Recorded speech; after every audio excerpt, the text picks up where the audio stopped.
So did you get the guy's name for the William Wynn, Western Boy Scout Troop 6?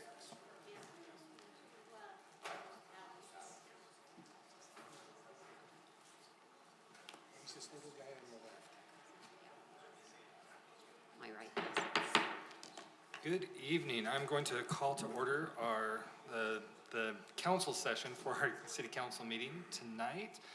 All of the council are present and accounted for, and we are joined by our mayor as well. First item of business is going to be our Pledge of Allegiance, and will be led tonight by William Wynn from Boy Scout Troop 6. William, if you would.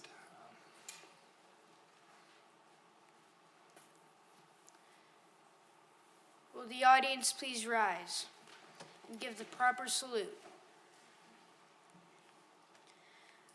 Will the audience please repeat the pledge with me? I pledge allegiance to the flag of the United States of America and to the republic for which it stands, one nation, under God, indivisible, with liberty and justice for all. 2. The audience may be seated. Thank you. We'll start off this evening's business with citizen comments. So there are going to be two opportunities to speak in tonight's meeting. The first will be during citizen comments, and then we have another opportunity during the public hearing. If you're here for the public hearing about the text amendment for the planned community form-based zone, you can make your comment now, or you can speak during the public hearing. You don't get to speak twice. If you're here to speak for anything else, you'll get 3 minutes during our citizen comments, which will be right now. There won't be any other time throughout the meeting this evening for public comments. So with that, we will start off with those who have signed up to speak. First, we have Scott Bell. Scott, you'll have 3 minutes.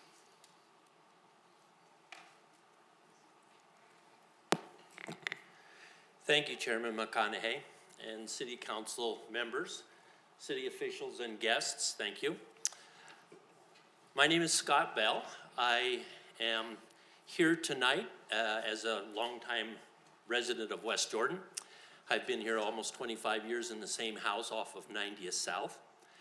Many of you know me because I've spoken to you from this podium several times before.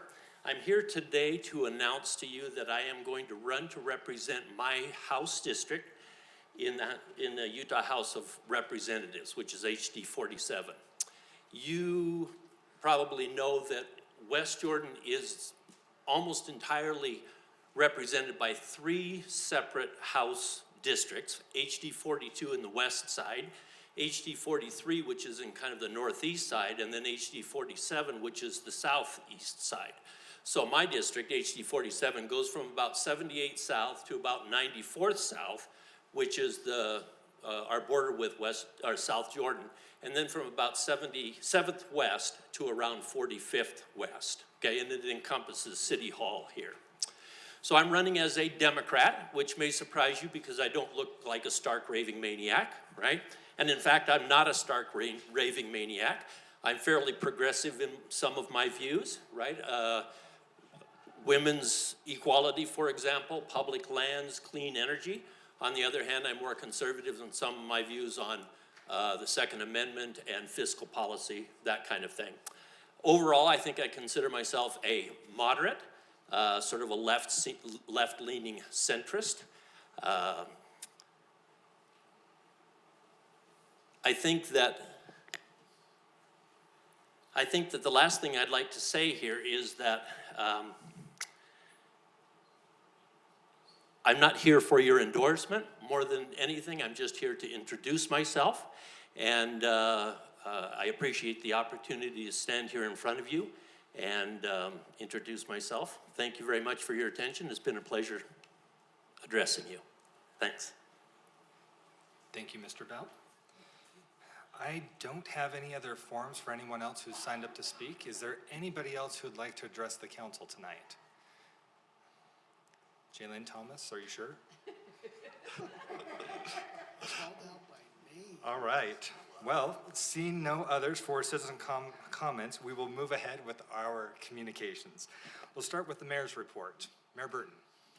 Thank you, Council Chair McConaughey. First, I want to welcome the Boy Scouts who are here with us tonight. Thank you for coming and joining us.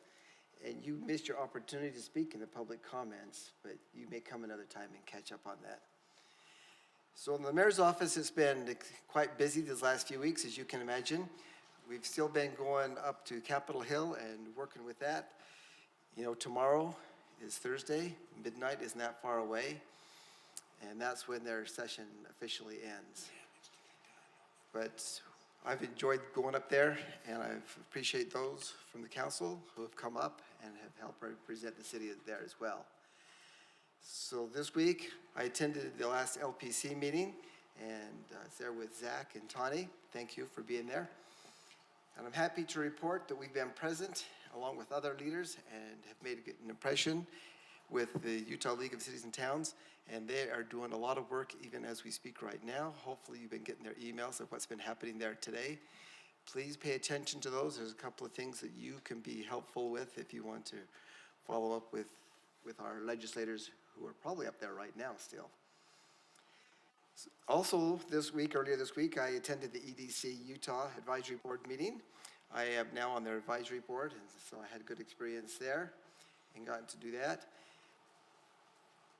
I've attended the Chamber West meetings. I was able to go speak with the Salt Lake Board of Realtors Government Actions meeting. They asked me to be their speaker, so I talked to them about West Jordan for about 20 minutes, and now they all love West Jordan. I met with the Copper Hills principal a couple of weeks ago. Then earlier this week, I met with the West Jordan High School principal, and they both invited me to attend their graduation, so I'll be doing that. On my anniversary is when their graduation is. So I'll also invite my wife, and she'll probably turn me down. Anyway, I had an opportunity to meet with some really cool people, and also Council Member Whitelock did as well. On Dr. Seuss Day, we went to Heartland Elementary and got to read some Dr. Seuss books to several elementary school kids. And that was a fantastic opportunity. And as you know from your work session, we've been spending a lot of time working on the budget. You can see we're making some progress there. I'm sure you're chomping at the bit where you can start working on that in more details. Tomorrow morning, you'll be getting an email on this really soon, but not tomorrow morning. Friday morning at 8 o'clock, there is going to be a ribbon cutting at Waffle Love in Jordan Landing. So if you have an opportunity to put that on your schedule, we'd love to have you come join us there at a brick and mortar Waffle Love in Jordan Landing. And as the whole world is aware, there's this virus that's been going around. We have not and don't plan at this time to put West Jordan in a state of emergency. The state of Utah did, the county did, and with the county doing that, and we as part of the county are just working with the county. We don't have our own health department, so we're using the county health department who covers us. We have been meeting with them. We get daily emails from them. I've met with the county mayor twice in the past week about this. We've had meetings with our risk manager and several others, and we are taking necessary precautions. We don't have any cases within the county at this stage, so we're pleased to hear that. We like that to stay that way, but it probably won't. So we have emailed all of our employees and given them some advice and some things to watch for, and we're being very aware of that. Tawny will be sending you periodic emails and keeping you advised of what's going on, and I will as well. So if you have any questions, feel free to reach out to any of us. We also attended the meeting they had a couple of days ago. They held another meeting this morning, and we're hoping to be on the clean side of this all the way through. But the best advice I can give for everybody that's listening and watching is wash your hands. My grandkids sing the ABCs when they do theirs to give their 20 seconds in there. You can choose how to do that. That's all I have at this time. Thank you. Are there any questions? Please. Councilmember Whitelock. Mayor, could you help me understand what the plan is for water? Like, I plan on turning on my tap. Do you plan on providing my tap working? as long as my plumbing is working. Will I get water Yes. out of there, and will the sewer be working? Yes. So This does what if, not affect. Mayor, what if you decided that you needed to, what if the governor decided to quarantine West Jordan? Could I still count on water? You can. If West Jordan got quarantined, you can still get water. The water is not affected by the virus, nor is it transferred through that. Our water is tested on a daily basis. We know that the water is clean and suitable for drinking, and will continue to do so. The only way I see that water not being provided is if we have a major earthquake on the east side of the valley that disrupts the lines where our water is fed from. In that case, we'd be limited to our wells, which would not suffice water for our entire city. So we are good on water. You do not need to stock up on additional water more than you have in the past. Thank you for asking. Thank you, Mayor. All right, Mr. Lee for our CAO report. I have no additional reports at this time. In that case, Tawny Barker for our legislative update. Chair, before I start, I'd like to ask a favor of you. We have a member of the audience, a neighbor, Becky Utley, who didn't raise her hand quick enough for you and would like to make a comment if the council would be willing to hear her at this time. Are there any objections from the council to suspending the rules? Beautiful. Okay, Becky, you're up.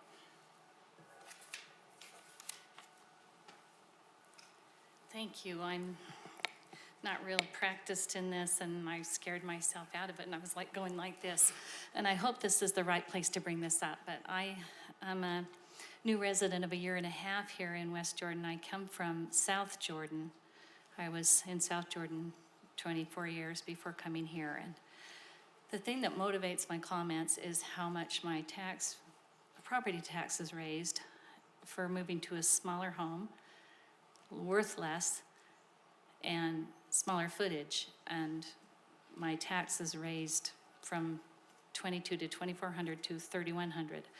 But that started me thinking, and then watching the growth, and this is my real concern, seeing the growth of these apartment buildings going on the high rises and the compacted population that's being built in our valley, and already seeing that we have pollution problems and that we're having trouble now after listening to the other meeting, keeping up with our road repair, let alone the new structure and work we'll have on the roads, et cetera, new schools, more everything. And this comes back down to the tax load, because say we have this large building and say they're paying a larger percent on that taxes, but how many families are they housing compared to a load of tax versus one little family? And I don't even know if we're going to be able to handle it, if it's been thought through really seriously before we're letting all these things be built and loading us up. And I just wanted to express that. Is anyone really working on this, really pre-planning and really thought these things out thoroughly? So thank you for listening. Thank you for your comments, Becky. Typically, we don't respond during citizen comments. It's an opportunity for us to sit and hear what comments people have to say. That said, I'm sure that there'd be an open invitation from the mayor's office to meet with our planning staff to understand some of the thought and planning that has gone into it, and some of the cautions, like you heard in our meeting earlier, some of the cautions about care and wisdom in changes to our future land use map. So thank you for your comments, and if you would like to reach out to the mayor's office. Beautiful, thank you. Since we did open up the opportunity for citizen comments, I'll just do one more quick ask. Is there anybody else? Please, come forward. Please share your name and let us know if you're a resident of West Jordan, and then you'll have the same 3 minutes. Yes, my name is Raymond Plew, and I am a real estate developer. I was offered the opportunity to meet with your good mayor this past week, and the reason I'm here this evening, is that I am interested in a piece of property that is located next to the Home Depot, which is currently over in right along 90th and Redwood Road. And I have a couple of handouts. May I give those to somebody You here? can provide them to Mr. Anderson or Mr. Bricky.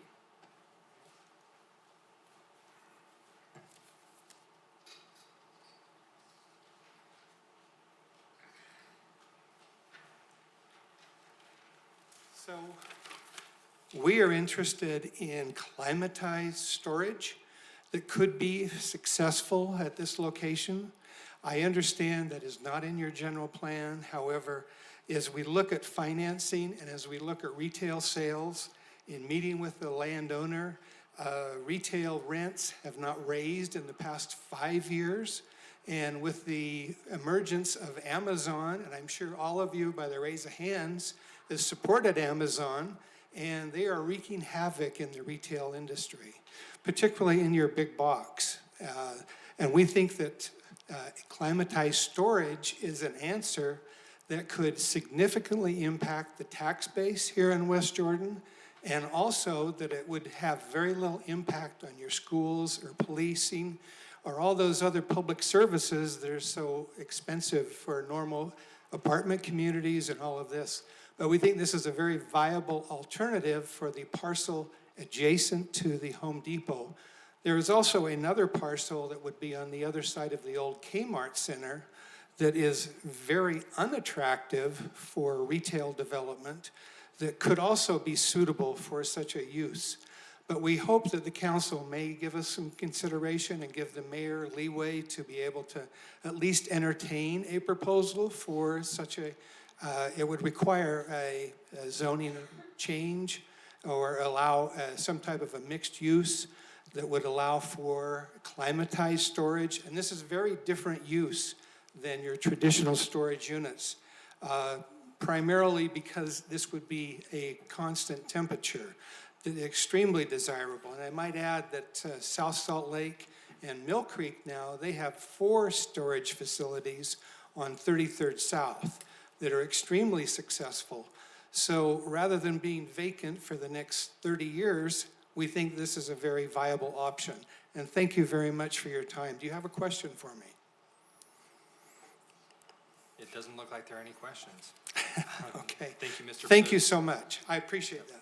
Yeah, thank you for your comments, and of course, the development staff can help walk you through the process of what it would take to get that through the council. Thank you so much. Thank you. Any other comments tonight? All right.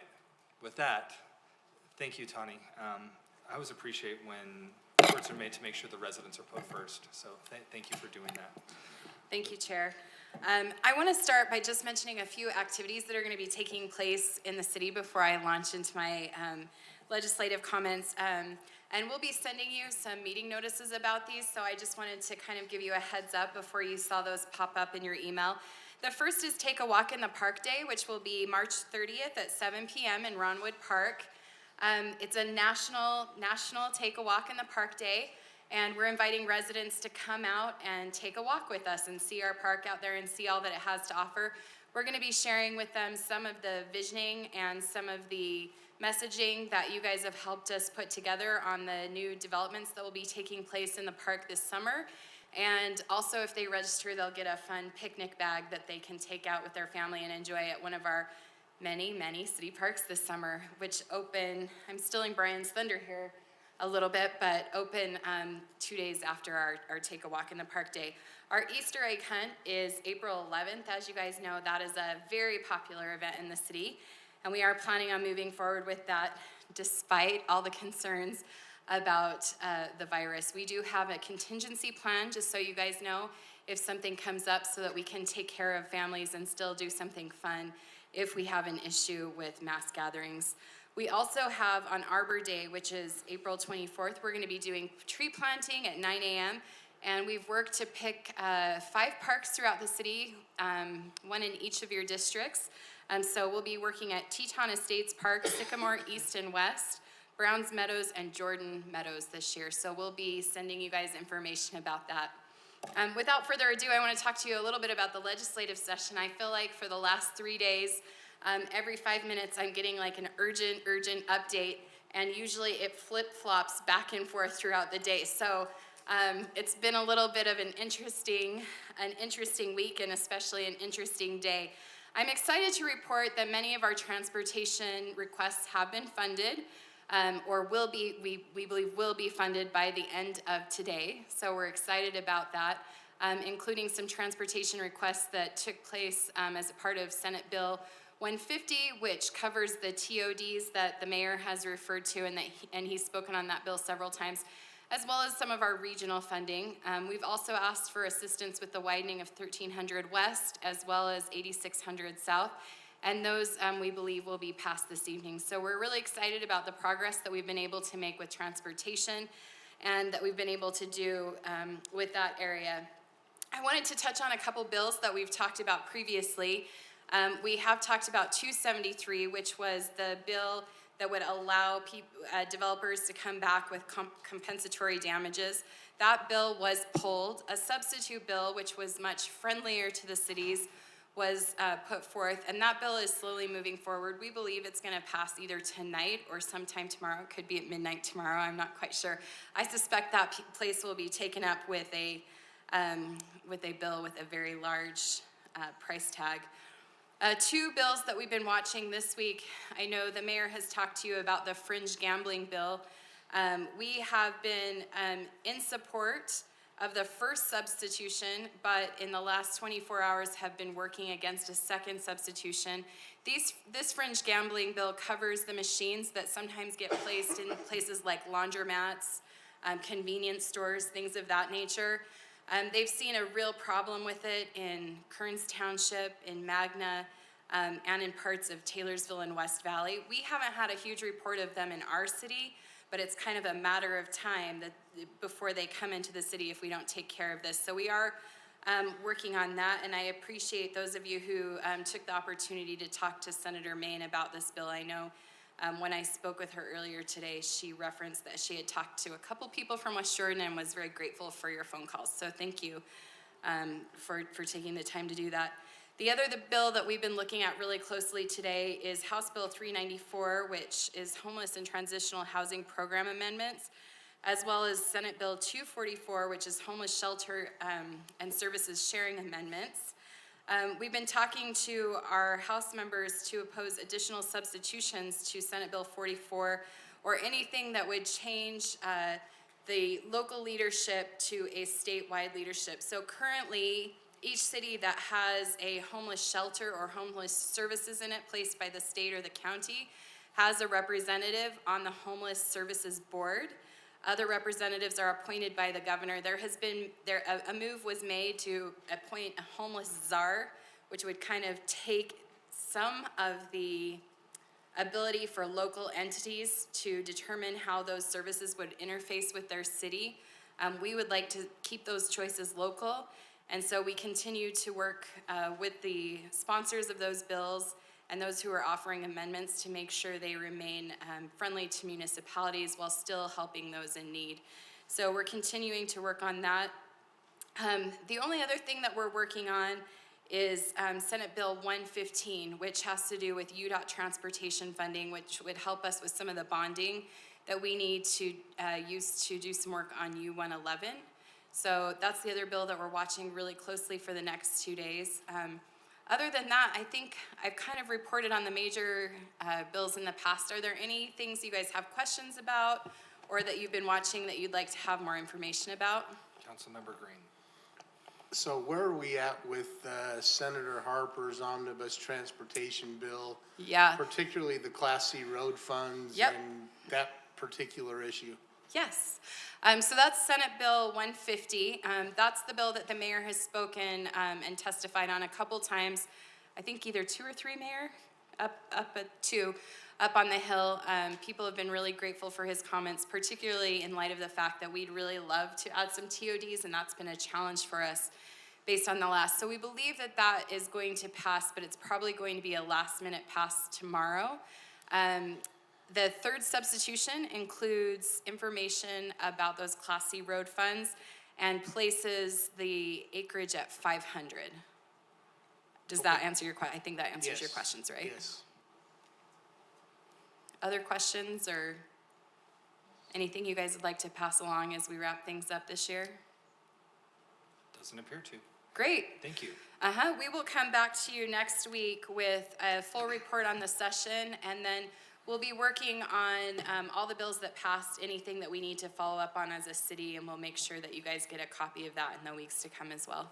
Thank you. Next, we have our council office report with our transition advisor. Thank you, Council. Chair, I'm here to inform the City Council that we continue to develop and improve our processes that will help serve the City Council, the mayor, and its staff. Not to steal Mr. Anderson's words, but they seemed appropriate. Anything you'd like to add? That's all. Thank you. Okay. In that case, we will move on to council comments and start with Councilmember Worthen.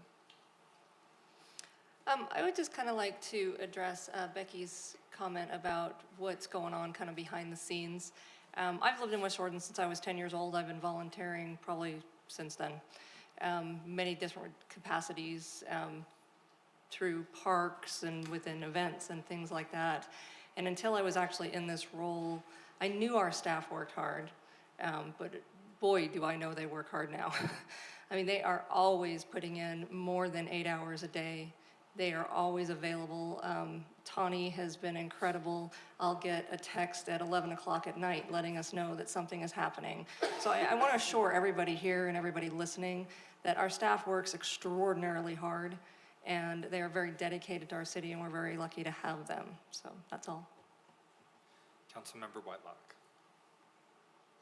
So I got to go to both Westland and Heartland, and it was great spending time with the kids and reading and teaching them a little bit about what a city council is and what we do. So I appreciated that opportunity.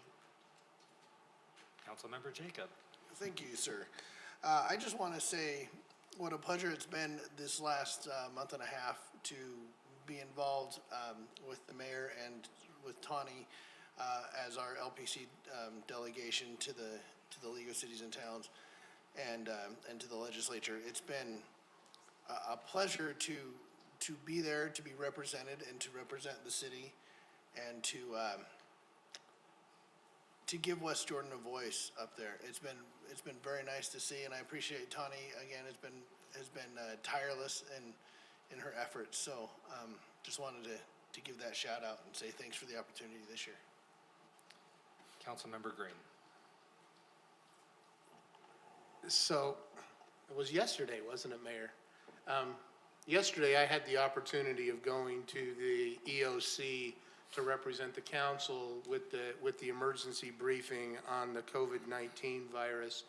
And that was an interesting briefing, and glad that I could go. The one thing that I will just, from a council perspective, one member from the Salt Lake City Council asked, what about mass gatherings, and should we curtail public hearings or do anything like that? And Salt Lake County specifically said yesterday, until we put out further word, continue to do business as we do. So my report back to the council is that we continue to do business the way until we hear otherwise from the county health department. I can tell you from the briefing that the state and the county health department have worked tirelessly to set up to make sure that the hospitals are ready. IHC's Connect Health is almost willing to talk to anybody on symptoms without insurance, the way they were talking yesterday. And they've got 4 more private labs up and running to do testing. And so the county has taken a very aggressive stance with the emergency management, with their unified command to making a very aggressive stance, even though we don't have any reported cases in Salt Lake County yet. And so, and along with what our emergency manager is doing, I think that the city is well covered. And that's all I have. Thank you. Councilmember Lamb. Nothing tonight, thank you. Councilmember Pack. Thank you, Chairman McConaughey. I appreciate all the time and effort that you and Vice Chair Green put into preparing our agendas and making sure everything runs on time. I don't think any of us anticipated how much time the Chair and Vice Chair role might take. So thank you for all of your efforts.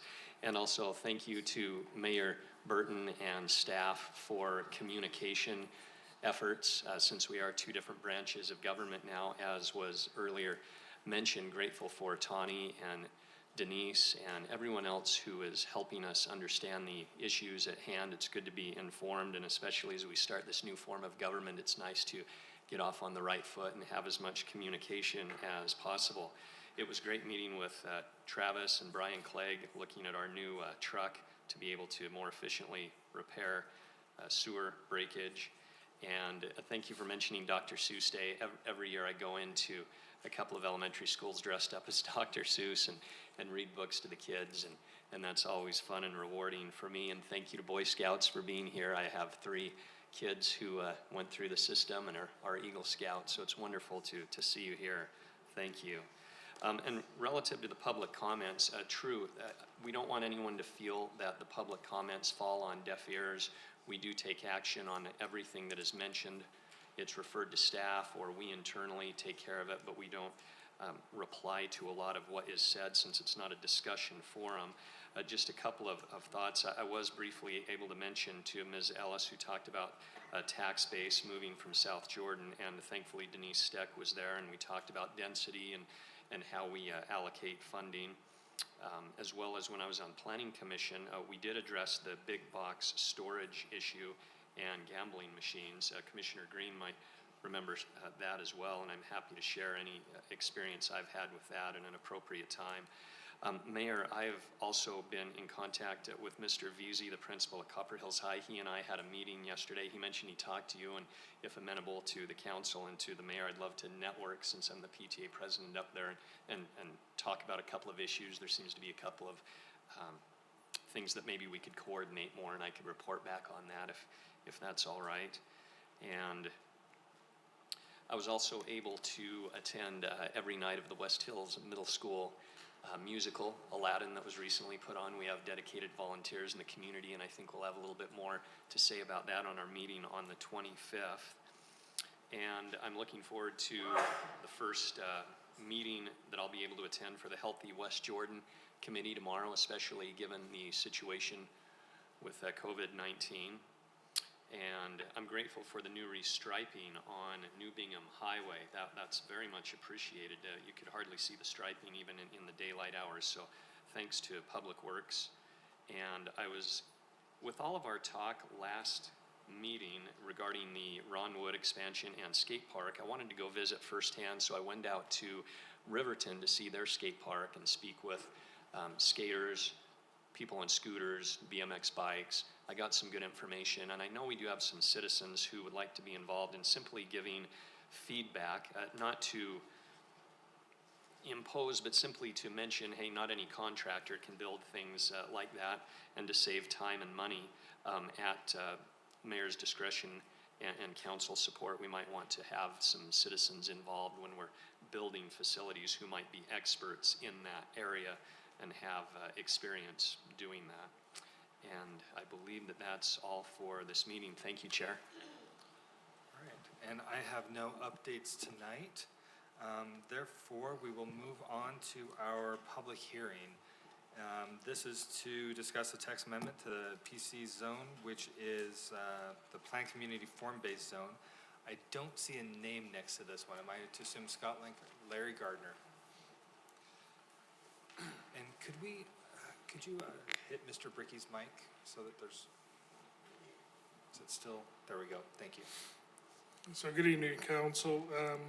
As some of you may remember, this item was before you in November of 2019, and it was recommended that it come into the new year, 2020. So the new council could look at it. There's been several variations of the ordinance since 2019. The council's been involved in a few of those variations of the ordinance, have provided input to staff, and the appropriate changes have been made. But just to, for the public's benefit, I want to talk a little bit about what a planned community form-based zone is. The city already has a planned community zone that is largely based upon Euclidean zoning principles, which are lot and bulk standards setbacks, minimum lot widths, that type of thing, as well as a use table. Now, while the form-based zone has a use table, it is not driven by the use table. It's rather driven by the form of the land, the form of the neighborhood that will be created, and it is more based upon the design of the community rather than the use and the segregation of uses. This form-based ordinance is more inclusionary. It allows different types of uses that normally would not be next to each other in, say, an R1 zone or an RM zone or a commercial zone. It is also conscious of creating land use place types. It is works very well at creating neighborhoods and neighborhood centers and town centers and that type of thing, and to make sure that the appropriate uses, how the buildings relate to the street, how they are designed, are in place. And lastly, what this form-based zone gives the council is much, much more direction at the beginning with the ordinance, because there's a very stringent set of land use guidelines for a development that would come under this form-based zone, as well as a very strict set of design guidelines that will be implemented into any development that follows this form-based zone. Now, the city has chosen to hire an outside counsel to look at the form-based zone and determine where the weaknesses are, where there may be conflicts with state law. And so Jody Hoffman has been hired to do that. I think all of you have met her. But she would like to get up and walk you through the change that have been made, I think since we met last week even. And so.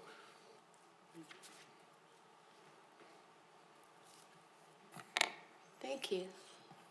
We're going to put a PowerPoint presentation up to just help walk through some of the changes. We sent out a redlined version of the changes that we've proposed, I believe, yesterday. And based on comments from staff and Councilmember Whitelock, we've incorporated a few additional changes. We want to talk big picture tonight about the nature of the changes and not focus so much on the verbiage at this point. First, the majority of the changes to the PCFB code are to rearrange and restructure this new article that you would be adopting, this PCFB zone, to acknowledge the absolute difference between legislative acts and administrative acts. The prior version of the code that you had was essentially an iteration of a code adopted in South Jordan, primarily for the Daybreak communities. And that code was adopted in 2003 prior to a number of changes at the state level, focusing on the difference between legislative and administrative acts. And so in light of the changes in state law in the last 17 years, we have upgraded the concepts in this zone. Some of it is form, some of it is substance. Essentially, if I can put the category of the changes into a few categories, I'd like to talk about the structural changes first, and then we can go on to some of the more intimate details. The idea that we're encapsulating in these red lines, and you'll see the changes incorporated in various points throughout the draft, but they, to summarize, they essentially emphasize that the council in this process will exercise its land use regulatory authority up front, essentially through a master development agreement process that will identify a master plan, community character, community concepts, and basic land use regulations that will be unique to any particular area of ground that will be rezoned this PCFB zone. The minimum characteristics of the zone, as you know, are a minimum of 400 acres, and there are a variety of additional minimum requirements for receiving this zoning designation. All of those things happen through a council action after planning commission recommendation. The details of the land use regulations, the zoning, are memorialized in a master development agreement that the council would approve prior to actually zoning the property. So the property would come in to this PCFB zone on a map change with the parameters of the zoning entitlements meted out through a development agreement. This is intended to give the applicant certainty to initiate and complete complex development, and to give the public certainty about a innovative form of development that would occur similar to what you would see in South Jordan. All of the discretionary decisions, the planning and the legislative decision-making, are determined upfront in the master development agreement. So there's a heavy focus on the details of that agreement that would be coming to you upon an application.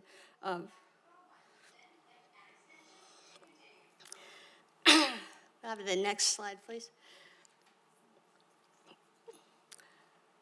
So,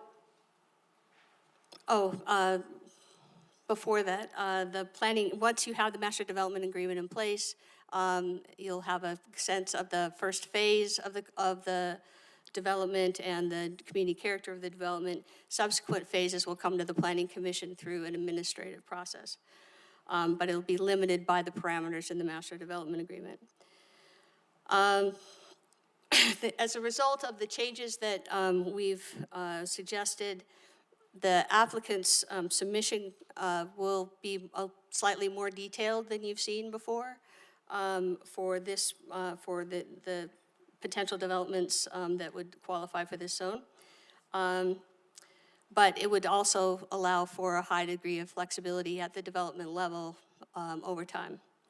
The changes are reflected throughout the red line that you received, but this particular aspect is concentrated in this new section 13.5L6, which talks about the approval process. The new revisions inform the Planning Commission of the qualifying criteria that a developer needs to meet in order for them to give you a positive recommendation on the zone change recommendation. The red lines also remove, there was some conflicting information in the last draft that you had, the conflicting sections. We've removed those.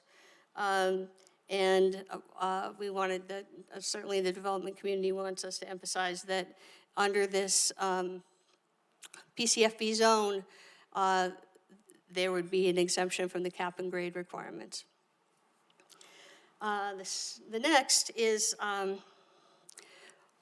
I think at Councilmember Green's question at the work session last week, he asked kind of what it is, what are you doing with this, with these amendments, in a nutshell?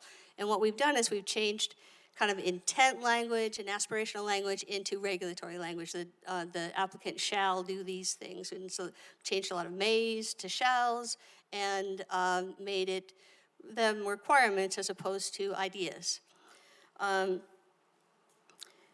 So all of the intent language, the guiding principles, the minimum zone requirements, and the open space and amenities requirements are mandatory to be reflected in the master development agreement that you would approve. We've also added some, I think, important distinctions to what had been the place type designations in the ordinance, to make certain that neighborhood is different than neighborhood center, which is different than town center, which is different than open space. We've removed a few commercial and office land uses from the neighborhood category, sub-place type that is provided for in the zone, to make certain that the neighborhood is distinguished from the neighborhood center and the town center. We've also suggested, and we've just recently been able to review some of these changes with the Daybreak community developer.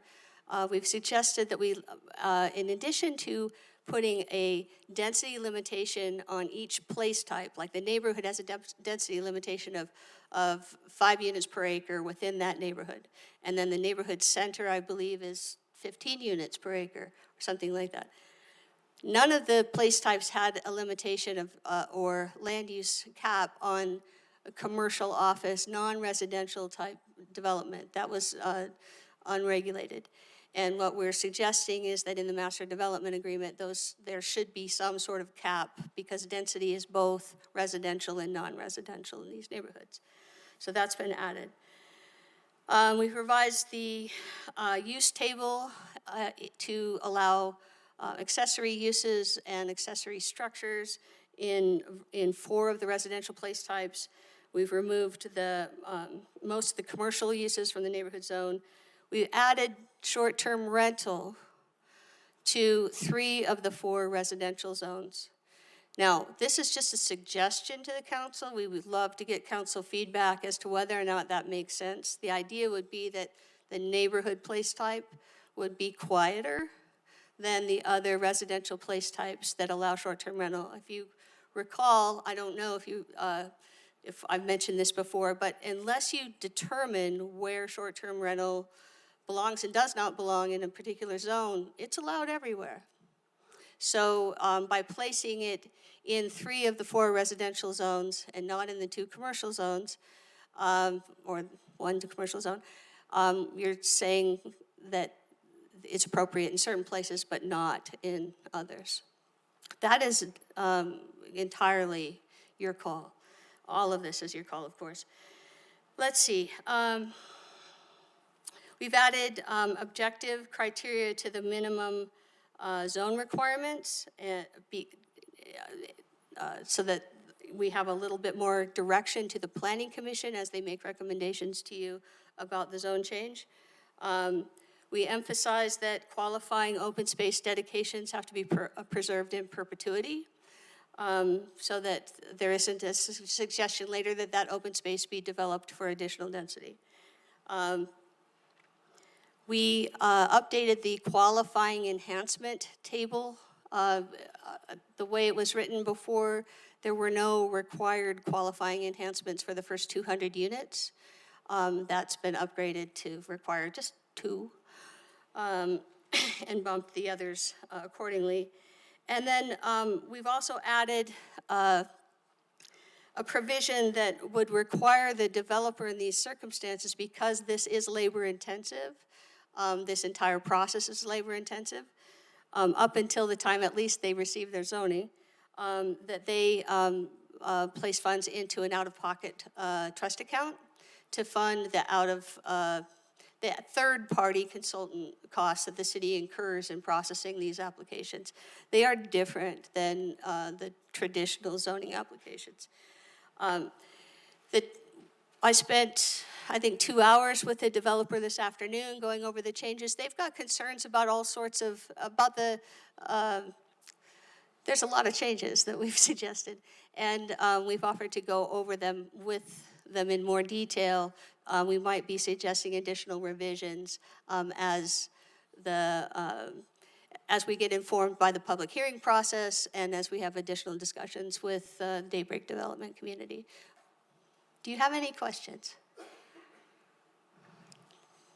Councilmember Jacob. I have a question. Well, I do have a clarifying question. It's not necessarily on your presentation part, but in the ordinance, if I can find my right window on my computer here, which was open here a second ago. In any case, it says, I can't refer you to the thing because my window closed, which section of the code it is, but it says, in considering development agreements, council is not bound by the multifamily, single-family ratios. Right, the cap and grade. The cap and grade in the code, right? My question is, does that affect the cap and grade for the rest of the city? For example, if we allowed a PCFB zone that was 80% multifamily, we're already to a point where nothing can be approved under cap and grade for the foreseeable future, right? Because our Right. ratios are so skewed.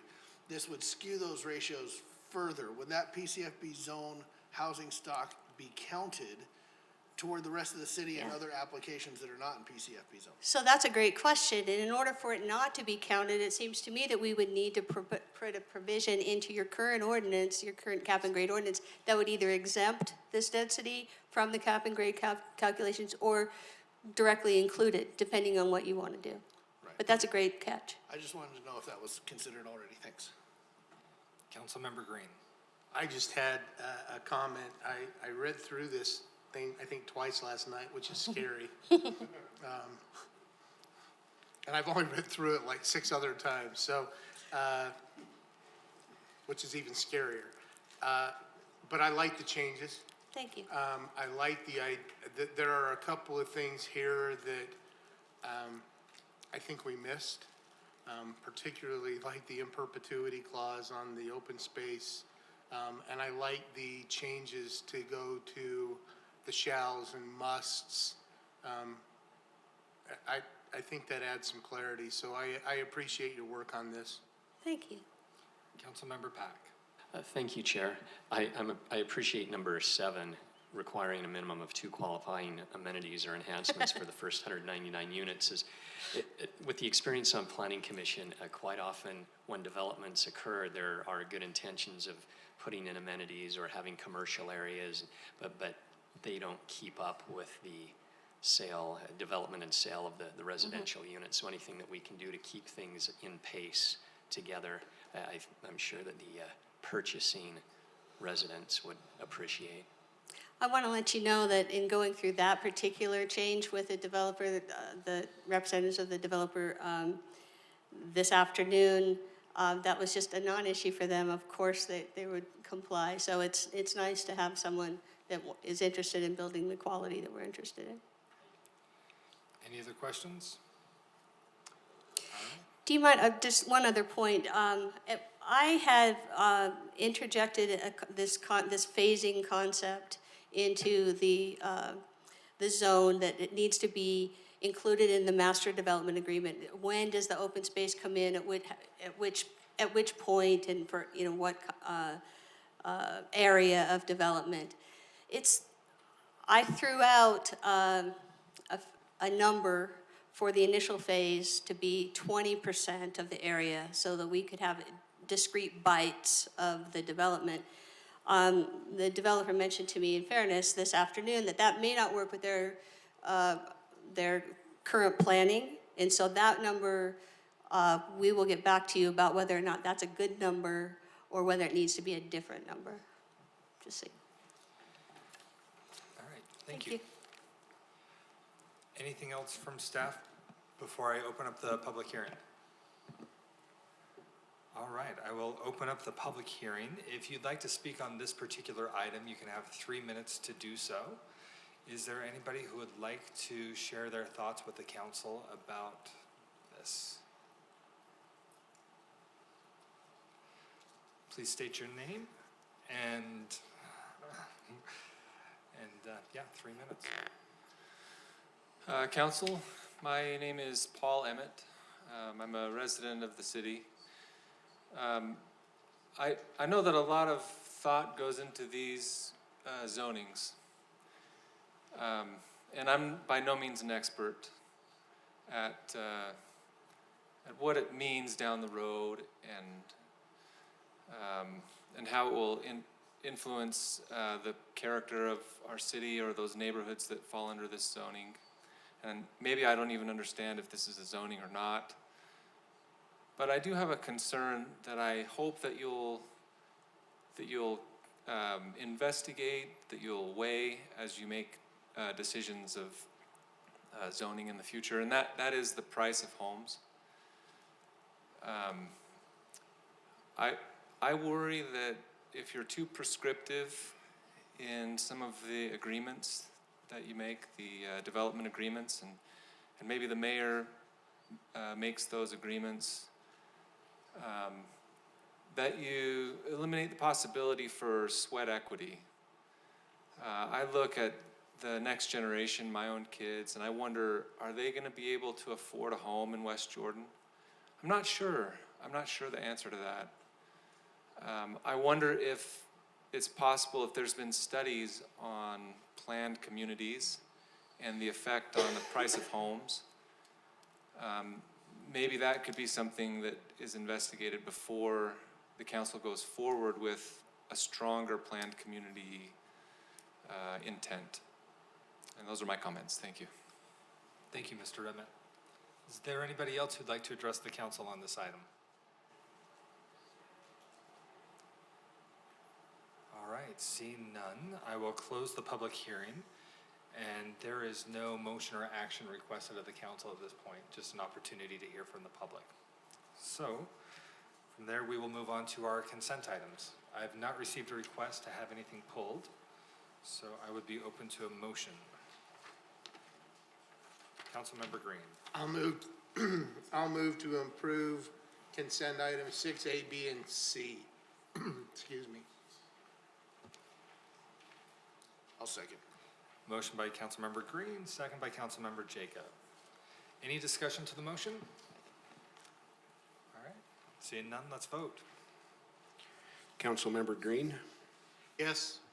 Councilmember Whitelock, Yes. Chair McConaughey, Aye. Councilmember Pack, Yes. Councilmember Jacob, Yes. Councilmember Lamb. Yes. Motion passes 6-0. All right, that brings us to our business items for this evening. First business item we have is a presentation from Chamber West. So we'll give the podium to Barbara Riddle, President Chamber West.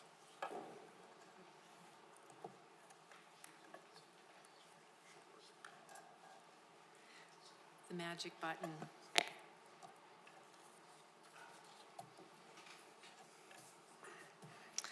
Good evening, Council Chair McConaughey and council members. It's such a delight to be here tonight and to provide an update of what's been going on with the Chamber West Chamber of Commerce. We certainly have appreciated our affiliation with the City of West Jordan, and I would like to recognize Becky Gertler in the audience as well. She's our Business Development and Marketing Director, and she's been with us, I think it's 16 months at this point, and we've got one other sales director or sales manager who's been with us for 6 months, and then of course our office manager has been with us for 30 years. She started when she was 12.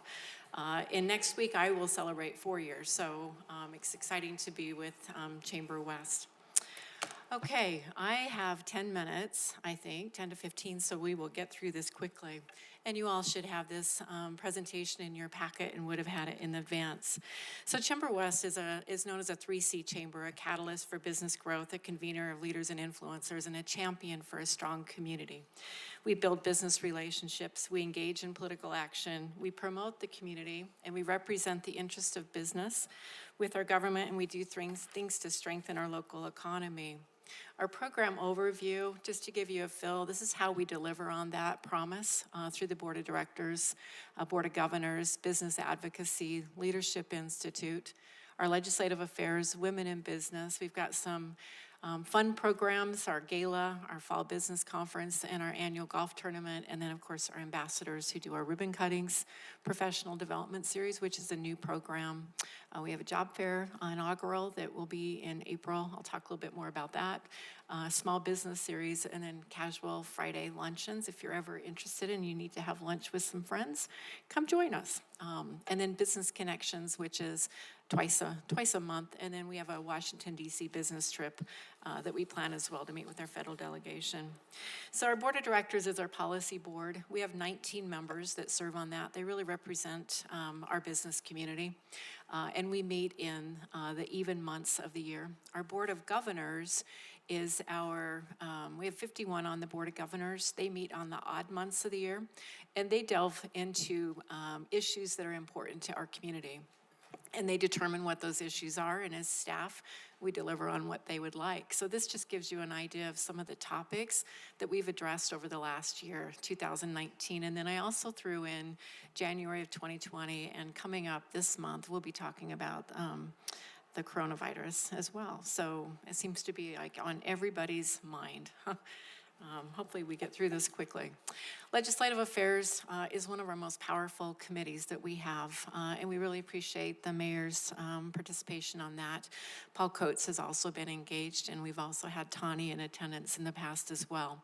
So during April through December, they meet once a month, and it's really to deep dive into issues from a legislative policy perspective to understand more what's going on and for cross-pollination between the organizations. And then in January, February, and March during this session, we meet twice a week, one with legislators up at the Hill on Tuesdays, and one down in this local community where we talk about bills and take positions.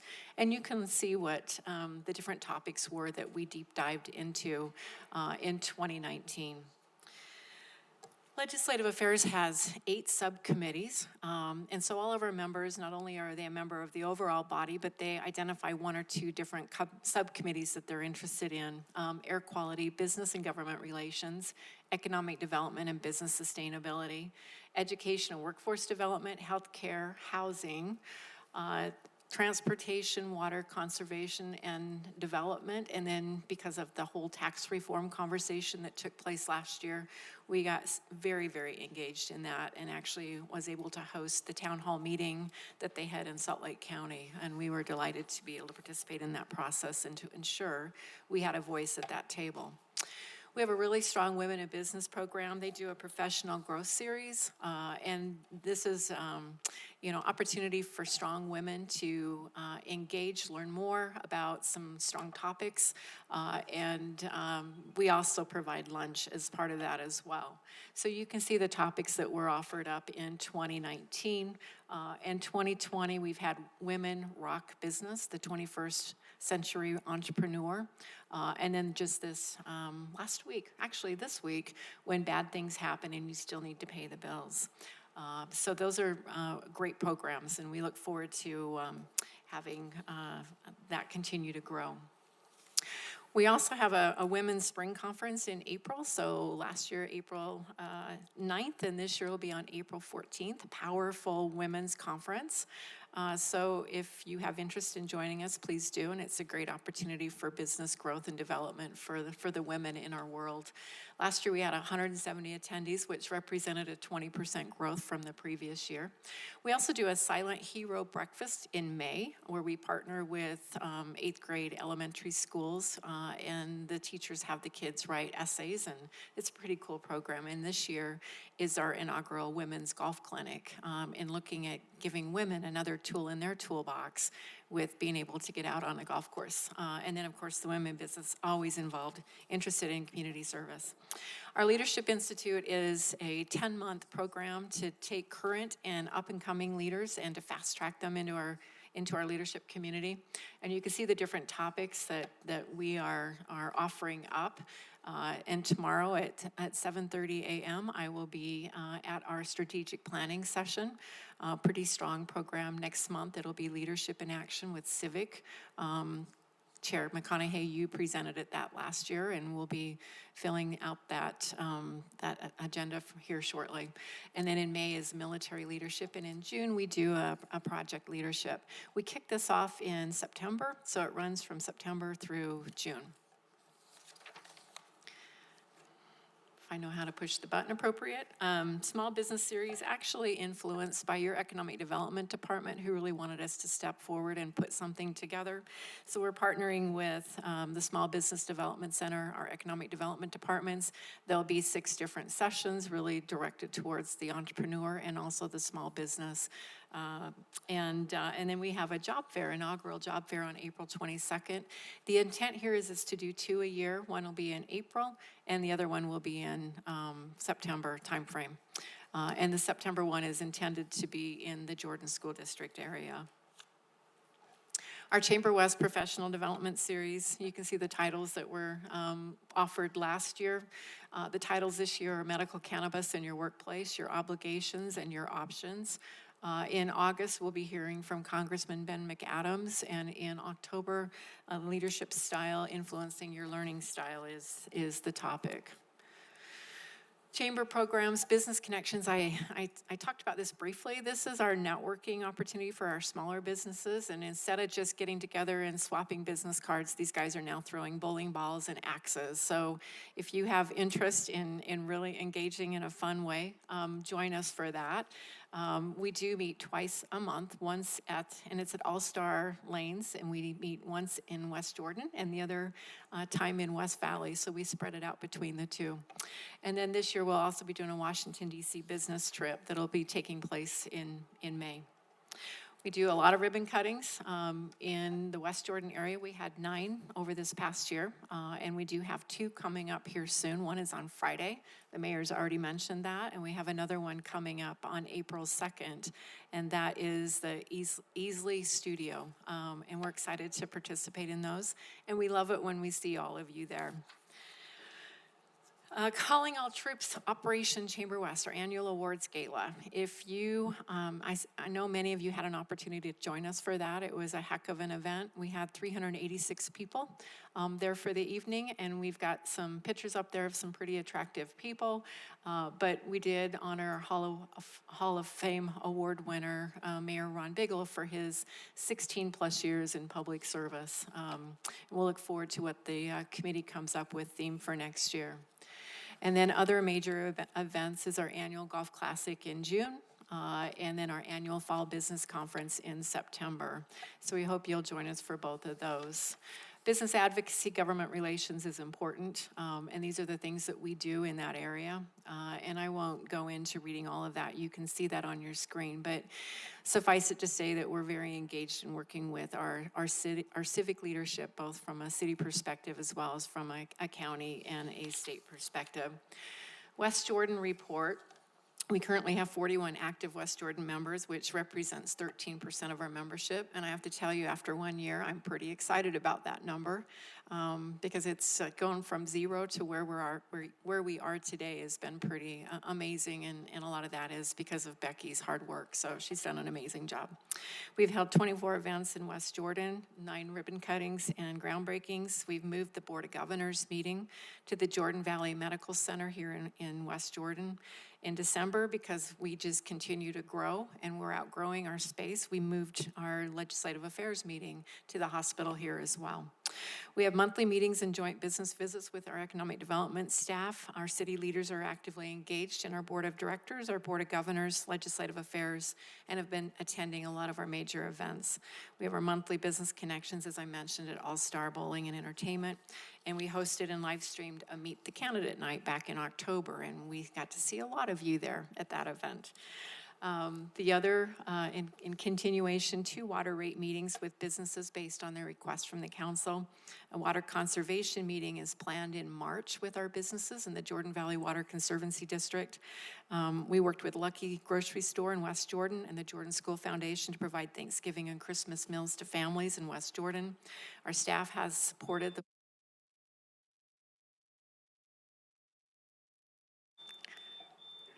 That was 10 minutes, and I was told 10 to 15, and I'm really close. Carry on. And then, thank you, Council Chair.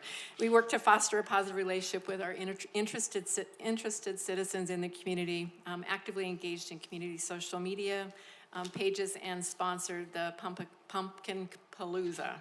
Our calendar of events, I will not go over all of these because you can see what they are, but there is a pretty strong cadence in January, February, and March just because of the uptick in the legislative affairs meetings. And then we settle into a normalcy in the rest of the year. So it gives you a feel for what's going on in Chamber West, and I'm happy to answer any questions and appreciate the opportunity to share what's been going on. Councilmember Pack was quickest on the button. Thank you, Chair. Thank you very much for that presentation, and thank you for hosting the Meet the Candidates night. And Pumpkin Palooza sounds outstanding. Got to check that out. You probably don't want to give away all the details, right? You want us to come and see exactly what I think that you is. should check it out. Okay, thank you. And a question, what time was the ribbon cutting for Waffle Love on Friday? 8 a.m. 8 a.m., okay. Early morning waffle. It is. Thank and you. I hear it's really good, and they have gluten-free options. Thank you. Councilmember Whitelock. Could you just, thank you, but can you also tell me the 4 junior highs that were involved? Oh, I knew you were going to ask me, and quite frankly, I'll just hit right to your question. We do not have one yet in West Jordan, and not because we haven't tried. This takes a commitment from the English teachers to jump on board and to offer the program to their students. And so we've been trying to get somebody in the West Jordan footprint. If you can help us with that, it's not too late, and we'd love to have their participation. Have you talked to Dixie at West Jordan? Do you know, somebody on our Women in Business Committee is the one that takes the lead on that. So if we can connect offline. Maybe you could get me a few more details and. You bet, happy to, because honestly, I really challenged her with getting somebody from the West Jordan School District, or from the Jordan School District, and she reported back that she just hasn't had anybody giving her a call back. So we'll get your help on that. Okay, thanks. Councilmember Lamb. Thank you, Chair. First of all, thank you, Barbara, for all that you've done for us in the year and a half or so that you've worked with us with Chamber West, and Becky. 14 months, just 14 months. I'll give you a year and a half. I'll give you a few months extra. It seems like it's been long. And Becky as well for the hard work that she's done in our city. I know it was a bumpy road to start with, but your expertise and your professionalism, both you and Becky and Chamber West, has been greatly appreciated by most on this council, and we're grateful for the hard work that you guys do. I also wanted to thank the council for allowing me to serve on the board of directors for our council for Chamber West. I was able to attend the board of directors, was it 2 weeks ago? See, Let's see, February 27th. Yeah, so about 2 weeks ago. Yes. It's a great board, and it's a great opportunity for us to have a voice on there. If I can't make it, I would encourage one of you to go on my place just so you can be there. The people that are there are very professional, and they're very welcoming, and West Valley and Taylorsville and Kearns are there as well. So it's good for us to have a voice on a table with the West Side cities, and I've been grateful for the opportunity I've had to serve on that board of directors and to also work with both of you on Chamber West. So thank you for all your hard work. A pleasure. A little bit jealous of Councilmember Lamb being able to continue. I had the privilege of starting in that role as Chamber West came on, being the council's liaison with Chamber West, and it was eye-opening to see what the chamber can do and the services that they can provide and support to the local businesses.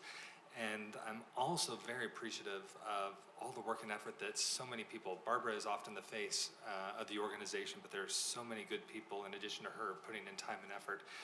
And I want to publicly call out Becky for always answering my random requests for support, whatever it happens to be. Just this last week, I was contacted by a neighbor who is engaged in a very, very good cause with one of our special needs schools and looking for some support and ideas with programs there. And it was late, it's after hours, and Becky still gets back to me within, it was what, almost 45-second turnaround time there? Really, that long? That's unusual. It was after hours. But thank you for what you do to support the city. Thank you for the report back. That is a lot that you guys have going on. So thank you for helping out the businesses and for taking some time with us this evening. Thank you. I appreciate the opportunity. And I would echo your comment on Becky. She's doing an amazing job and very dialed into the social media aspect within the community as well. So, Thank you. Next item we have now is a Arts Center update. It's got Councilmember Whitelock's name next to Corbin Lee's. Is this? I'm going to start. Okay, Yeah. Councilmember Whitelock. First, I want to thank the council for allowing me and Councilmember McConaughey to serve on this committee. It's been a great opportunity to try to convey what I feel the residents would like me to convey and to help steer this. I want to make sure that we all know where we've chosen to locate it, and we've chosen to locate it west of the outdoor pool. And so it'll be, and the reason that spot was ultimately chosen was because east, yes, sorry, thank you, Chris. East of the outdoor pool. Yeah, west would be in the middle of the road. East. Yeah, it's east, and it will be on the south side of the parking lot. So, you know, the reason we chose that location was because it will allow us to share a parking lot with the existing parking lot. So that helped save money because we're only needing to put in, I think, around 50 stalls, and then we'll have enough for the venue. So that was a great thing. One of the things that we're consistently talking about is that the cost has to stay within budget. And we discuss that, I think, almost every meeting. And to that end, we chose to hire a construction management team to help us with it. So they've been going through and offering some ideas on ways to save money. The other thing I wanted to let you know is that in the building, it will have, and maybe Corbin, if you could put up the picture of the inside. No, go back a couple. Floor plan? That one. It will have about 250 seats as we asked for. And then if you notice, I don't have a pointer, but down in this corner, way over there, are by the entrance. Thank you. If I can get it in the right location. There you go. Right in this area, there will be a couple of, no, am I in the right place? No, I'm not. Right here. A couple of events offices. I'm going to keep that for just a second. And the current administration's plan is to have event staff stationed. That will be their home base. And that will do a couple of things. That will give them a little dedicated area, plus it will give us someone in the building to watch the building. And part of the reason, if you look at the one room, it has line of sight all the way to the back of the building, and that was strategically done. Another thing I want to point out is, as we've been discussing this, it's always, we know what our budget is now, but we want to ensure that we get the, oh my gosh, I should know this word, silver pipe for conduit, the conduit in for anything in the future that we want, because as you probably know, if you put the conduit in now, it's fairly inexpensive. If you retrofit, it's really expensive. So we've been doing that, as well as we look at opportunity in the future should the city desire and the residents to expand to the east. So the building's been laid out in this way, in this form, to allow that to occur.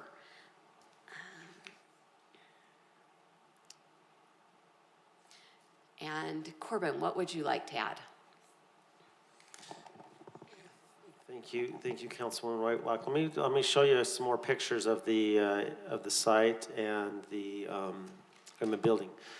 So this is the image of the site. I know it's a little bit hard to see, but you can see we're expanding the existing parking field, essentially one row to the east. We assume the long-term plan with the city will be to take the entire parking field further east all the way to the rodeo grounds.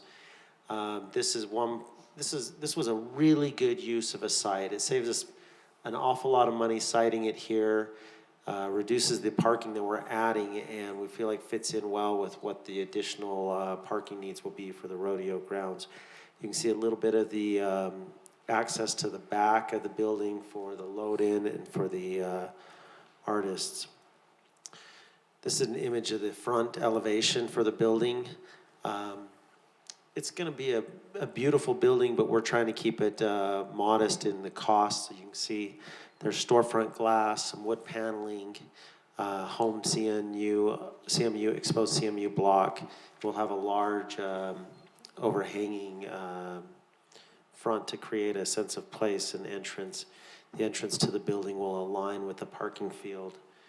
And this is a look at the kind of the multi-purpose room that's in that northwest corner of the building. This is where a lot of the extra events will take place. We plan to rent out this multi-purpose room in the corner quite often. It can be used for meetings. It's very multi-purpose. Can be divided in half. Can be used for rehearsals by groups. Can be used as a functionary space. We'll have a warming kitchen, so it will work for catered events as well. This is kind of an overview of the site from up above. I got to tell you, Council, when I first came to West Jordan and I heard about the desire to build this building and how much money we had to work with, I didn't think it could be done. I thought, man, this is an awfully tight budget for what our expectations are.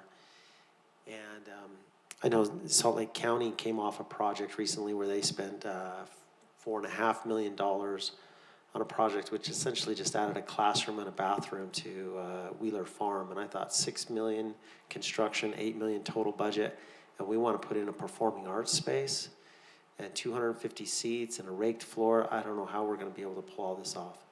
But I've been so impressed with our architectural team. I think they've done a good job of taking our vision, creating a space that's modest yet very purposeful and will allow for a lot of different uses. And we have a good construction management team who has been finding ways to crimp down on the design a little bit to help us find some savings. Let me show you one more slide here. This is our schedule of where we're at. We started this project in earnest this year in September. Currently, the design development documents are complete. We've done a thorough review of those, and with our direction, the construction manager has authorized the architect to proceed with starting the drawing of the construction drawing, the construction level, construction detail documents. That will continue through about mid-April, at which time we'll go out to bid. We're going to put out we're going to do the RFP mid-April, two-stage RFP where we pre-qualify some general contractors and then give the final bid or the final RFP proposal to those pre-qualified contractors. With that said, we're looking at starting construction mid-June. And it's about a 12-month build-out is what we're assuming. Now we'll get some give and take from the contractors. They'll have slightly different schedules, but roughly we're starting construction early this summer and we'll finish construction next summer. Yeah, any questions? Councilmember Pack.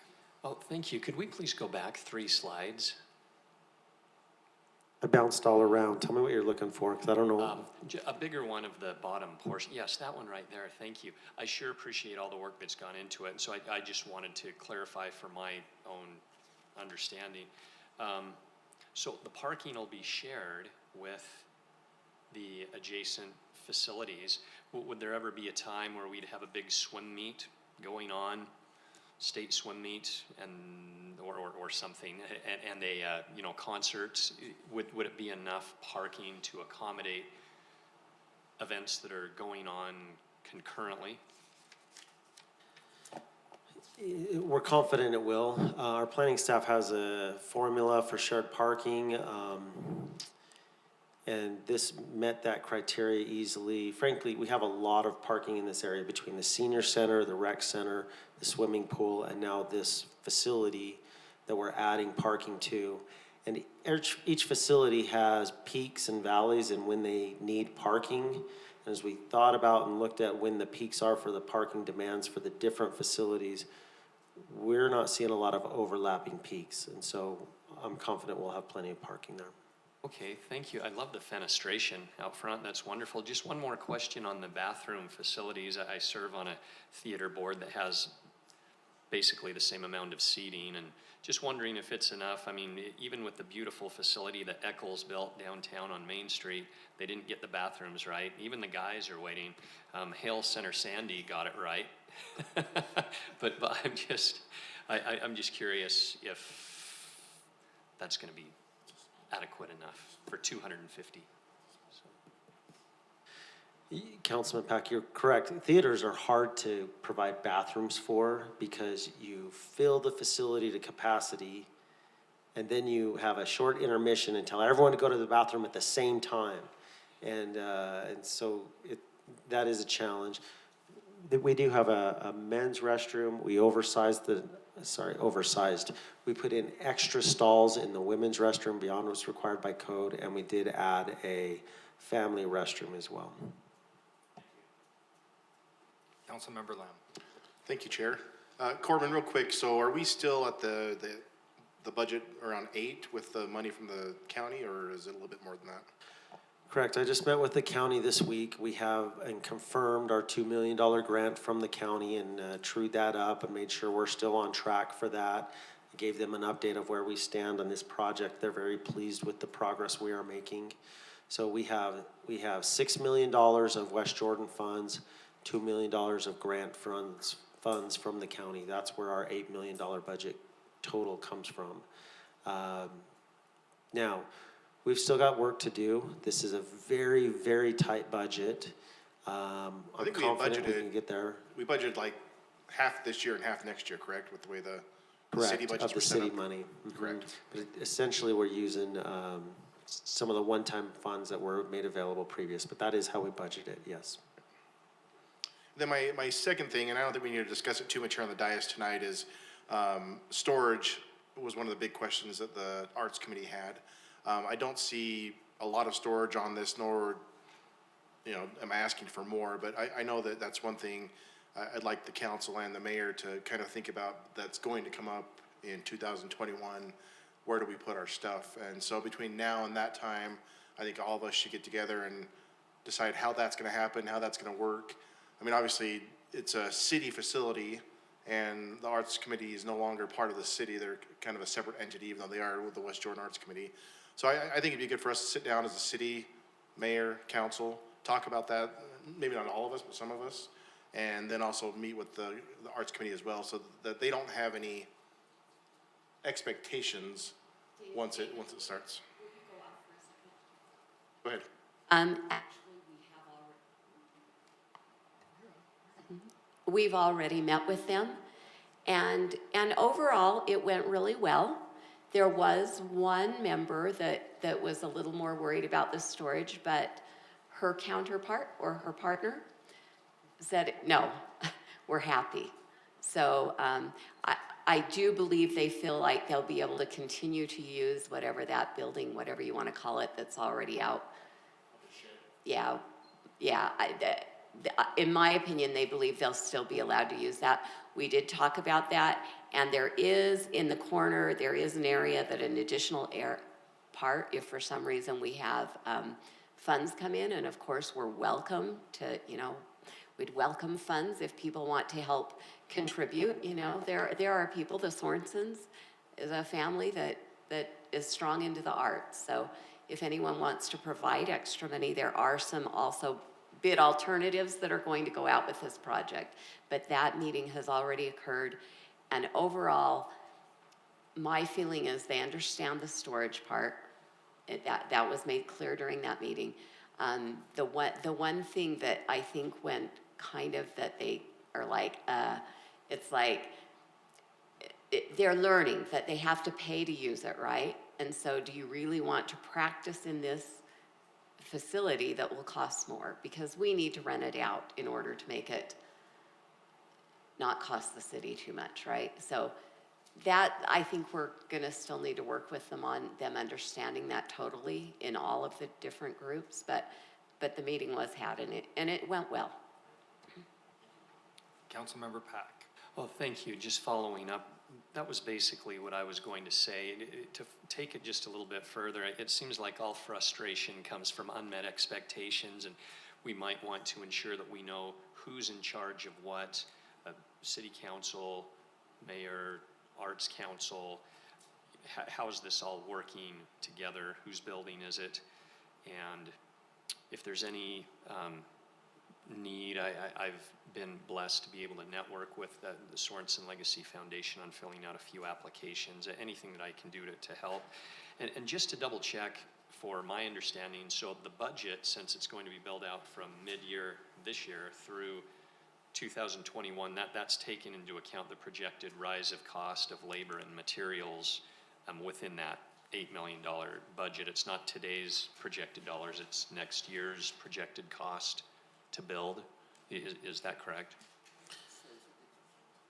As we estimated the cost for this, and our construction estimators and our architect, from the moment they were retained, estimated cost assuming inflationary factors from what they were seeing 6 months ago on projects that were already underway. So we hope we're taking that into account. We will know April, May if we got it right when we actually open the bids and see if we hit the mark. Councilmember Lamb. One last question I had before Councilmember Whitelock had spoken. Two things I can't see here because it's kind of small there. Number one, is there a ticket booth? Let me show you. It's this office right here is it looks like an office. Can be a ticket booth. If we end up not using a ticket booth, it can be converted into an office. Okay. And then, was there any discussion of like, I know we don't need one per se, but like a concessions stand or a concessions room where they might be able to sell popcorn and whatever for events? Very good question. What we opted for is the option for concession carts that can be stored in the kitchen if needed, brought out here, and the lobby has a lot of connecting facilities for power, so it will be small concession carts with power that can keep items cool, but we are not building out a full concession area with fountain drinks. We're planning on serving bottled drinks and prepackaged concessions. Great. Perfect, thank you. Any other questions? All right, we'll move on to our next business item C, which is discussion regarding updates to City Council rules and procedures. And that's got council members Green, Lamb, and Jacob. Who would like to take this one? Councilmember Green. I'll take it first. This was a joint project between Councilmember Lamb, Jacob, and I, but Councilmember Whitelock also had a lot of input into this. What we did was we were going to write some interim council rules on how we would do some things. And as we talked about it, it was like, well, let's just update the rules completely. Instead of doing it in a two-step process. And we had actually talked with me and Councilmember McConaughey about doing this over the course that we thought it would take several months to work on this. And I worked on some stuff. We turned it over to the city attorney's office, and David Quealy in the city attorney's office took the bull by the horns and got probably about a 95% solution on the content, gave it back to me. We were supposed to consider this 2 weeks ago. We took a 2-week delay. He, with what he did, and I took it and found the last couple of references the city manager reformatted it because the document was so bad it didn't even have automatic headers and footers. It was a terrible Word document. Got it back to David Quealy, and he still found more references to city manager, but it got cleaned up. And then Alan was able to clean up some more format. So we're at a position right now that what we did was we made, and if you look at the one cover that showed all the changes, we replaced a lot of words with where the mayor was on the city council, city manager with city council staff. The two substantive paragraphs were C4 and C11. C4 changed the way it was completely replaced with the information on the agendas that the four of us had looked at, and paragraph C11 that changed and I know that Mr. Lee and the mayor had actually talked about in one staff meeting resurrecting the committees, which was kind of interesting because we were working on this at the same time. So C11 completely replaced and updated the committee structure on this particular process. I sent all of you an email over the weekend. If you notice, one of the things that we did to update this was that we put in a table of contents that we can actually just hit and it will update it every time we change it. We didn't do this for the red line version because every time we made a change, it changed the table of contents and it added like 10 pages to the red line document. So if the table of contents is slightly off, that will change when we do the final cleaned up published version. That would be also with the index. And with that, I will leave it to anybody else if we have any questions. I'm assuming everybody had a chance to read it. If we have something that we need to change, I don't think anybody's too terribly tied to most of this wording. So that's it for me right now. Councilmember Whitelock. Thank you. Thank you for the work that you did on it. Certainly they need to be updated, but my opinion is there's still a lot of work that should be done to these. I find a lot of the stuff in here bizarre, actually. I understand that there have been issues in the past, but for me, legislation, which this basically is, should not be person or incident related so much. It should be based on good data and why we need it. And so I don't know what the plan is from here on out, but if what you're going to ask me to do is vote on this, then I'm voting on the body of the whole thing, and I can't support it. So I don't really have anything on the specific changes. I didn't see anything that worried me, but I just think that we need to spend some time, and I think it would be a good work meeting to go over these and just go page by page and decide if we as a body really want this stuff in here or not. I think they're also really long. I mean, I don't know. If we need this many rules to keep us in line, I think there's a problem. Thank you.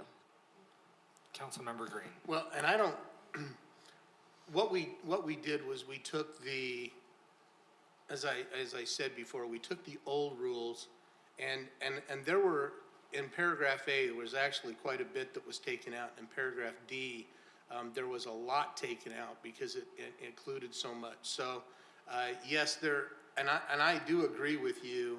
There are some things that probably need some work. Some of the, you know, I don't know, when was the last time we catered for dignitaries? I have no idea. And if we still need that as a rule, a couple of these things have to be in the rules. You know, the travel, or I think the compensation, the filling of city council, you know, some of those kind of things, maybe not. So I'm not opposed to, this was an initial step to get it all updated with the form of government and a couple of the changes with the agenda and with the committees. But this by no means is the final product, and I'm more than willing to, you know, whoever wants to sit down and let's, you know, if we want to use a committee, or if we want to do something with the committee on the whole, or a whole work session to go through the rules, I'm perfectly willing to do that, to scrub it. But I think this would give us a place to start, and then we can go from there. So that would be that's where I would be at. Councilmember Lamb. I agree with what you just said. It's a good starting point. Right now, our council rules are based off of the old form of government. So a change needs to be made. I don't know if we need to make a vote tonight, and maybe we look at this one more time. I'm not sure that a work meeting is needed to go over this 100 times. I think each one of us can look at it individually and send in our changes and go from there and then make a vote next time. I'm not sure that another 2-hour work meeting on another day would make any difference if one of us can just go home, well, all 7 of us can just go home, look at it ourselves, and make the changes that we want. So, but I'm all for making the changes that we've seen tonight. If we're not ready to vote on this tonight, I'm willing to wait a week or 2 or 3 meetings, but it needs to be changed. Councilmember Jacob. Thank you, sir. I pretty much want to echo everything that's been said with the proviso that I would like to vote on this tonight and approve this as a new starting point, because the old starting point is a non-starter, if you will. So if I'm okay voting on this with the realization this is not the end. This is just creating a new beginning point to go forward and discuss from here forward. So I'll just leave it at that unless nobody else wants to talk, in which case I'll move. I've got a couple quick comments. I think this is a very, very good start. There was a lot of dead weight in the old one. Frankly, I still think there's more room that can be cut. And I actually do have a couple places where I think changes need to be made. The only one I'm really would like to see changed right now is on the title page where it calls it council rules. I believe state statute says, requires that we adopt city council policies and procedures. So I would suggest naming it city council policies and procedures rather than council rules. But aside from that, I mean, there's some other things in here that are a little bit, that make me scratch my head a bit. I like the idea that we'll try and have information published at least 2 weeks in advance, be working 4 weeks in advance. Logistically, that might be kind of tricky because yesterday then we would have had to publish the agenda for the next meeting, and I don't think we're quite there. I like going that direction, but I'm not ready to legislate that yet. That said, it does say should, and things are a lot better than where they were with the old version. There's a couple other things like with the administration transmittal / request for council actions. I don't know about having like preferred fonts and such, but there's a lot here that is really, really good and is significantly better than where we're at. So while it's not perfect, I'm not opposed to adopting progress in lieu of perfection. I think perfection's still a ways out, and I think we do still need to have some conversations, but I'm grateful for the work that's been put into this to get us to this point. And that concludes my thoughts on that. Councilmember Jacob. Thank you, Mr. Chairman. I will move to approve Resolution 2017, amending the title page to strike the word rules and replace it with policies and procedures. Second. So we have a motion by Councilmember Jacob. Sorry, I'm like, no, Zach Jacob. Jacobs. Nope, he's singular, Zach Jacob. Second by Councilmember Green. Any discussion to the motion? Seeing none, let's vote. Councilmember Whitelock. No. Councilmember Jacob. Yes. Councilmember Green. Yes. Councilmember Pack. Yes. Councilmember Lamb. No. Was that a no? Yes. It was a no. Oh, thank you. Chair McConaughey. Aye. Motion passes 4-2. All right.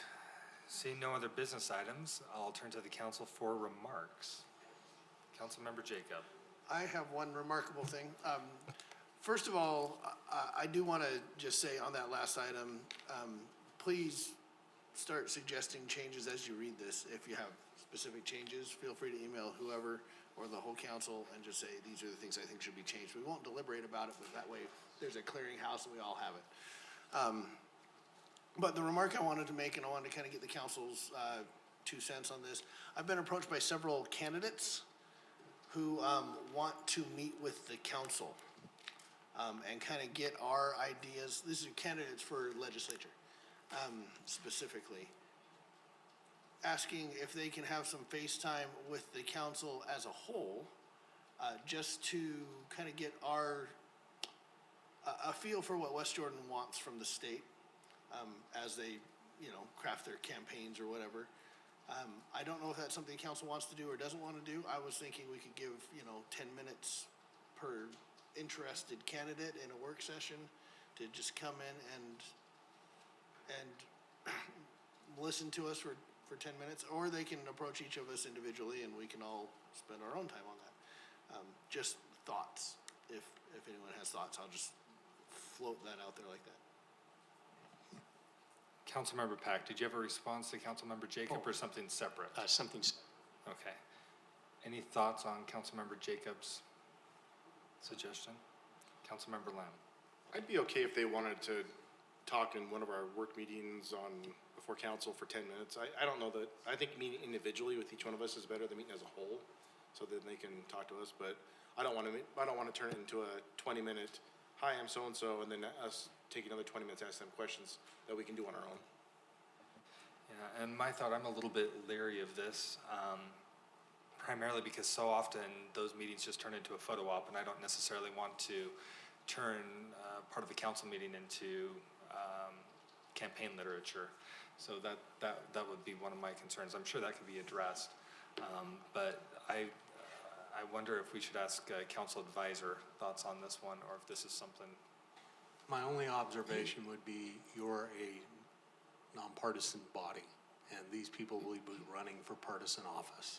And I leave to you whether or not you want to appear to be giving favoritism to one party member or another. If you open the door and anybody running for office, whether they're a member of XYZ or a known entity, you're gonna probably have to give them time, would be my recommendation. Thank you. I have a thought.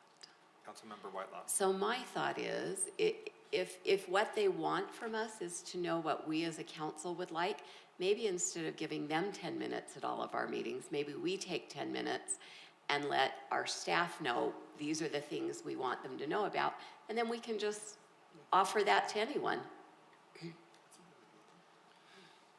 Councilmember Green. I like that idea. I think that we could probably sit down with, I mean, we already have in some respects. We've already listed what our priorities are. Denise helped put one document together. Chris, you did the other document. Went from the retreat. We know what, city beautification and those kind of things. We already know what our high priorities are. We ought to just put a document together and distribute with what we've already probably with what we've already discussed, and I think that would be a good place to go.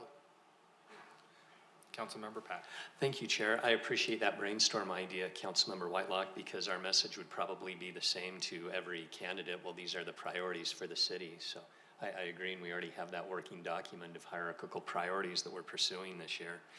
And the other question I just wanted to pose is, since that last motion carried, this wouldn't come back to our normal agenda unless we make it a priority. Do we want to set a date by which we will revisit the policies and procedures?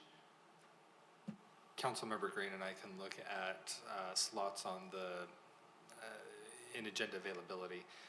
I don't think there necessarily needs to be a date set by the council to try and force it in and potentially lengthen other meetings. But I think it was voiced by the council pretty clearly that there's still some modification that's needed. I don't think anyone feels this is a completed document. And then Councilmember Pack, did you have a separate item, or was that the other? Okay. Any other remarks for this evening? All right. We do not have litigation, correct, for our closed session, but we do have the other two items. That's correct. No litigation tonight. You do have a personnel matter and a property request to be discussed in closed session. All right. So I'd open the floor for a motion. Councilmember Green. I'll move that we go to closed session to discuss professional competence or physical or mental health of an individual, or a strategy session to discuss purchase, exchange, or lease of real property, including a form of water rights or water shares, and then adjourn from there. Second. Motion by Councilmember Green, second by Councilmember Whitelock. Any discussion to the motion? Seeing none, let's vote. Councilmember Pack, Yes. Councilmember Green, Yes.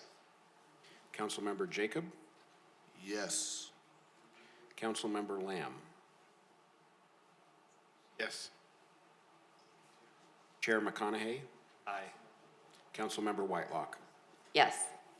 Motion passes 6-0.